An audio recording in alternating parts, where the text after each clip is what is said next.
আজ আমি পঞ্চম শ্রেণীর ভগ্নাংশ বিষয়টির উপর আলোকপাত করব। তোমরা মন দিয়ে একটু আমাকে ফলো করো। ভগ্নাংশ ভগ্নাংশ কাকে বলে একটু অল্প কথায় বলি। ভগ্নাংশে দুটি অংশ, লব এবং হর। লব উপরের অংশটিকে লব বলে আর নিচের অংশটিকে হর বলে। তাহলে ভগ্নাংশ সমান লব বাই হর বা লব হরিত হর। তাহলে ভগ্নাংশের এটা আমরা জানলাম, লিখছি ভগ্নাংশ। তাহলে ভগ্নাংশ সমান লব বাই হর। আচ্ছা, এখন আলোচ্য বিষয় আমার যে ছোট এবং বড় ভগ্নাংশ নির্ণয় করতে হবে। কোনটি ছোট ভগ্নাংশ, কোনটি বড় ভগ্নাংশ। দুটি ভগ্নাংশ দিচ্ছি, দেখো। যেমন আমি দিচ্ছি 1/2 আর দিচ্ছি 3/4। এই দুটোর মধ্যে কোনটা বড় কোনটা ছোট কিভাবে আমরা বুঝতে পারবো? দেখো, 1/2 আর 3/4 এদের হর হচ্ছে 2 আর 4। 1/2 হর 2 আর 3/4 হর হচ্ছে 4। এগুলো সমান করতে হবে। সমান হর বিশিষ্ট ভগ্নাংশ প্রকাশ করলেই যার উপর অংশটা বড়, লবটা যার বড় সে হবে বড়, আর যার উপর অংশটা ছোট সেটি হবে ছোট।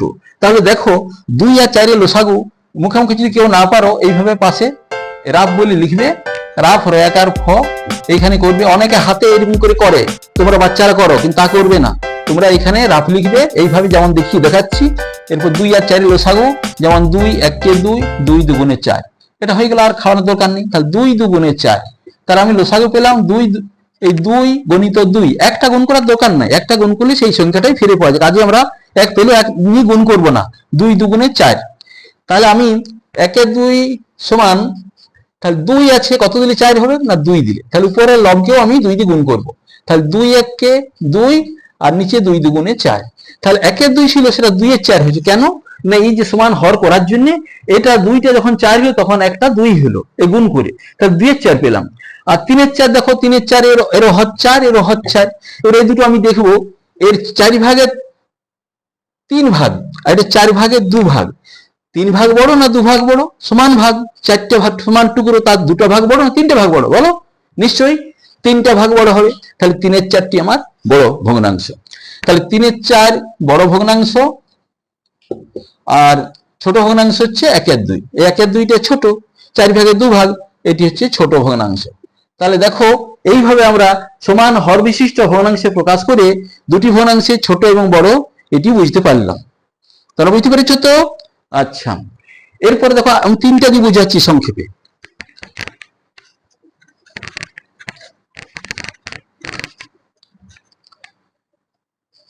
একের 2, 3 এর 4 আর 5 এর 6।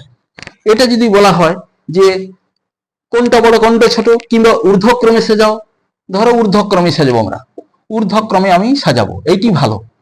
ঊর্ধ্বক্রম কথাটা মানেটা একটু বলে দিই। ঊর্ধ্বক্রম মানে ছোটর থেকে বড়। 3টার মধ্যে যেটি ছোট ভগ্নাংশ সেটি প্রথমে লিখতে হবে, তারপরে মাঝারিটি লিখতে হবে, তার সব থেকে বড়টি শেষে থাকবে। তাহলে ঊর্ধ্বক্রমে সাজানো হয়। তাহলে আমি দেখবো কোনটা ছোট, কোনটা মাঝারি, কোনটা বড়। তাহলে সেই ছোট বড় নির্ণয় করতে যখন শিখেছি তখন আমরা ছোট বড় পারলেও মাঝারটি হয়ে যাবে, অটোমেটিক্যালি হয়ে যাবে। তাহলে দেখো সেটা করছি, সে আগের নিয়মটা ফলো করে যা বললাম। 2 4 6 এর লসাগু করতে হবে। 2 4 6 এর লসাগু কত? 2 4 6। দেখো 2 খাবে, জোড় অঙ্ক সব। 2 1 2, 2 2 4, 2 3 6, আর খায় না। তো 2 2 4, 4 3 12 ইকুয়াল টু 12। লসাগুটা পেলাম 12। তাহলে 1/2 আমরা 1/2 থেকে আমি যদি 2 কে 12 করতে হয় কত দ্বিগুণ করব? 2 6। তাহলে উপরে 6 দ্বিগুণ, 6 1 6 এর 12। এটা হয়ে গেল আমার 6 এর 12। বুঝতে পেরেছো? এরপরে 3 এর 4। 3 এর 4 সমান 3 আর 4 লিখে দিলাম। 4 কে কত দ্বিগুণ করলে আমি 12 পাবো? 3 দিয়ে নিশ্চয়ই। তাহলে উপরেও 3 দ্বিগুণ, 3 3 9 এর 12। তা 6 এর 12, 9 এর 12 পেয়েছি। আরেকটা আছে আমার কত? 5 এর 6। 5 এর 6 সমান 5 আর 6 লিখলাম। 6 কে কত দ্বিগুণ করে? না 2 দ্বিগুণ করে 12 হয়। তাহলে উপরেও 2 দ্বিগুণ করো। তলায় যত দ্বিগুণ করবো উপরকে তত দ্বিগুণ করবো। তাহলে কি হয়? ভগ্নাংশের মানটা অপরিবর্তিত থাকে, একই থাকে। তাহলে আমি এটা পেলাম কত? 5 দুগুণে 10 এর 12। দেখো এটা হচ্ছে 10 এর 12। এরপর তাকাও, সমান হরে প্রকাশ করেছি। 12 12 12, সবাই করে 12। 12 এর মধ্যে এটা 6 আছে, এটা 9 আছে, এটা 12 আছে, এটা 10 আছে। 10 10। তাহলে দেখো ছোট থেকে বড় বলেছি, এই 6, 9 আর 12 মধ্যে কোনটা সব থেকে ছোট? নিশ্চয়ই 6টা। মাঝারি হচ্ছে 9, দিয়ে শেষে 10-এর অবস্থান।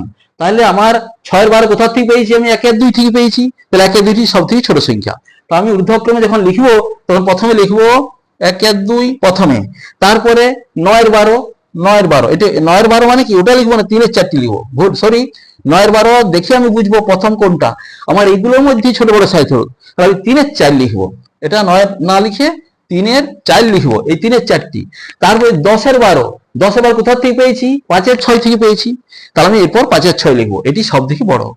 তাহলে আমার ক্রমে সাজানো হচ্ছে ঊর্ধ্বক্রম মানে ছোট থেকে বড়, এটি সব থেকে ছোট নির্ণয় করেছি, এটি মাঝে রইল, আর এটি সব থেকে বড় 5 এর 6, এটি বড় হইল। আচ্ছা, তাহলে এবার আমরা ছোট থেকে বড় সাইজ পাইলাম, ঠিক আছে? এবার নিশ্চয়ই আশা করি বুঝতে পেরেছো। এখন তোমরা এগুলো চর্চা করবেন।